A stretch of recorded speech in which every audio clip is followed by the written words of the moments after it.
नमस्कार मित्रांनो, परत एकदा आपलं खूप खूप स्वागत आहे आपल्या सर्वांच्या लाडक्या महाडीबीटी स्कॉलरशिप ऑफिशियल या चॅनलवरती। आणि आज तुमच्यासाठी एक अत्यंत महत्त्वाचा विषय घेऊन आलो, मुख्यमंत्री माझी लाडकी बहीण योजना। याच्यामध्ये आपण जी लाडक्या बहिणीची केवायसी करत होतो, या केवायसी मध्ये काही महिलांसाठी की ज्या घटस्फोटित असतील, विधवा असतील किंवा ज्यांचे वडील वारले असतील, यांच्यासाठी केवायसी करण्याचं कुठलंही ऑप्शन नव्हतं। मग ते ऑप्शन आलेलं आहे, त्यासाठी आपल्याला त्याचा यूज कसा करायचा आहे आणि त्या संदर्भात ॲक्युरेट अधिकृत माहिती कुठली, त्याची आपण चर्चा या व्हिडिओच्या माध्यमातून करणार आहोत। तर सर्वप्रथम मित्रांनो, आपण महाडीबीटी स्कॉलरशिप ऑफिशियल या चॅनलवर नवीन असाल, अद्याप या चॅनलला सबस्क्राईब केलं नसेल तर सगळ्यात महत्त्वाचं चॅनलला सबस्क्राईब करा आणि बेल आयकनला हिट करा, यामुळे नवीन येणारा व्हिडिओ सर्वात अगोदर तुमच्यापर्यंत पोहोचेल। चला वळूयात आजच्या विषयाकडे। सर्वप्रथम पहा मित्रांनो, आपण महाराष्ट्र शासनाच्या gr.maharashtra.gov.in या वेबसाईट वरती यायचं। इथं आल्याच्या नंतर तुम्हाला सर्वप्रथम इथं सर्व विभाग नावाचं ऑप्शन निवडायचे आणि दिनांकामध्ये 18 नोव्हेंबर ही तारीख निवडायची। ही तारीख का निवडायची की 18 नोव्हेंबरला एक GR आलेला आहे, ज्याच्यामध्ये याच्या संदर्भात काय उपाययोजना कराव्यात ते आपल्याला दिलेलं आहे।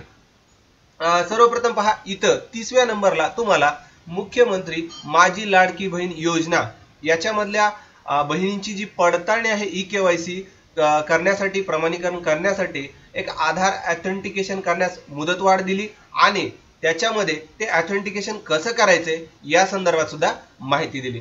तर सर्वप्रथम आपण माझी लाडकी बहीण किंवा ladkibaheen.maharashtra.gov.in या वेबसाईट वरती यायचे।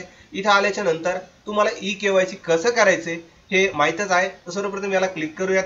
इथं क्लिक केल्याच्या नंतर तुम्ही या पुढच्या पेजला रिडायरेक्ट होता। इथं तुमच्या लाडक्या बहिणीचं आधार नंबर टाकायचा आहे, कॅप्चा टाकायचा आहे आणि मी सहमत आहे याला क्लिक करायचे आणि OTP पाठवायचा आहे।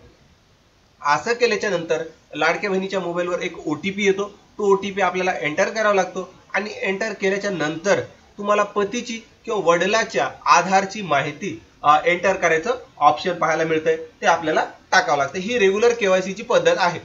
परंतु आता आपल्याला जी यांना अधिकृत माहिती सांगितली ती कुठली आपण बघूया। सर्वप्रथम इथं आल्याच्या नंतर तुम्हाला ही जी PDF आहे ती PDF ओपन करून घेऊया। आता इथं मी PDF ओपन करून घेतली आणि याच्यामध्ये आपण ती माहिती पाहूयात।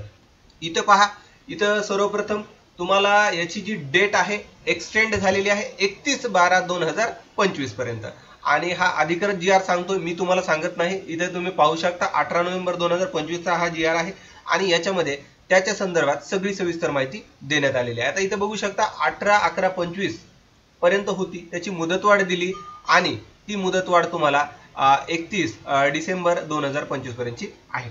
याच्यामध्ये बघा, या योजनेमध्ये थोडं मी झूम करतो म्हणजे तुम्हाला पाहायला सोपं होईल। इथं बघा, या योजनेअंतर्गत पात्र महिलांचे वडील हयात नाहीत, म्हणजे जे वारलेले आहेत, ज्यांचे वडील किंवा पती देखील हयात नाहीत, वारलेले आहेत, किंवा एखाद्या महिलेचा घटस्फोट झाला आहे, त्या महिलेनं, त्या लाभार्थीनं स्वतःची ई-केवायसी करायची। आता स्वतःची ई-केवायसी कशी करायची, जसं मी तुम्हाला सांगितलं, या साईटवर आल्यावर तुमचा लाभार्थी नंबर टाकणे, कॅप्चा टाकणे, OTP घेणे आणि एवढी प्रोसेस झाल्याच्या नंतर स्टॉप करायचे, पुढे जायचं नाही। जिथं तुम्हाला तुमच्या पतीची किंवा वडिलाची माहिती विचारली जाते तिथं तुम्हाला थोडंसं थांबायचं। आता तिथे पुढे काय करायचे पहा।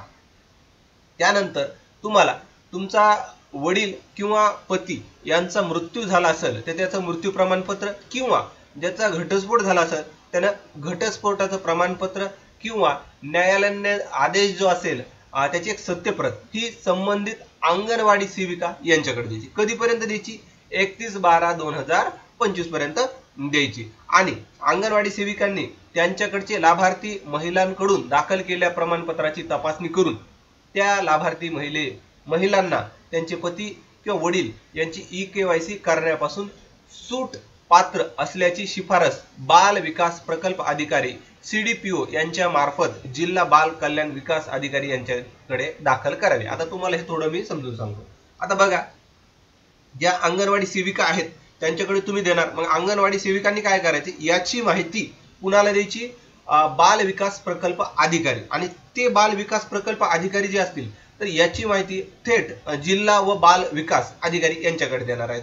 आणि त्यानंतर याची माहिती पुढे कुठे जाणार आहे? आयुक्त महिला व बाल विकास यांच्याकडे, आणि त्यानंतर तुमची ई केवायसी पूर्ण होणार आहे. थोडी किचकट प्रोसेस आहे, लेंदी प्रोसेस आहे, परंतु अशाच पद्धतीने आपल्याला या ऑप्शनवर तोडगा काढायचा आहे आणि हा प्रॉब्लेम आपल्याला सोडून घ्यायचा आहे. तर हा व्हिडिओ तुम्हाला कसा वाटला नक्कीच मला कमेंट करून सांगायला विसरू नका. पुढील येणारा व्हिडिओ कुठल्या टॉपिकवर हवा ते सुद्धा कमेंट करून सांगायला विसरू नका.